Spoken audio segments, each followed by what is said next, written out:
భయపడకు, ఎలాంటి నొప్పి ఉండదులే. దీన్ని రాయడం వల్ల మంచి వాసన వస్తోంది కదా? అవును, చాలా మంచి వాసన వస్తోంది. ఈ చేతి కూడా కొంచెం రాయండి. ఒక్క చేతికి రాస్తే చాలు. అరే ఇలా రా బాబు. డాక్టర్ అంకుల్, ఇంజెక్షన్ బలంగా వేయకండి. నువ్వు అసలు భయపడొద్దు బాబు. ముందుగా నీ ఎడం చేతిని కొంచెం ముందుకు చాపు.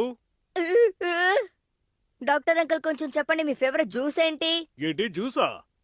నాకు అన్ని జ్యూసులు చాలా ఇష్టం. సరే నీకు ఏ ఫుడ్ అంటే ఇష్టమో చెప్తావా? ఆహా, సరే ఈ విషయం చెప్పండి, మీకు ఆపిల్ జ్యూస్ ఇష్టమా లేకపోతే ఆరెంజ్ జ్యూస్ ఇష్టమా? ఆ? అంటే నాకు ఆరెంజ్ జ్యూస్ అంటే చాలా ఇష్టం. నేను విన్నాను, ఆరెంజ్ జ్యూస్ ఒంటికి చాలా మంచిదట కదా. అలాగా? నేను ఒక విషయాన్ని మాత్రం ఖచ్చితంగా నమ్ముతాను. జ్యూసులు ఎక్కువగా తాగుతూ ఉండాలి, అందులోనూ ఆపిల్ జ్యూస్ తాగడం. ఎందుకని డాక్టర్ గారు ఇంజెక్షన్ వేయకుండా ఏదేదో మాట్లాడుతున్నారు? దగ్గరికి వచ్చే పేషెంట్లకి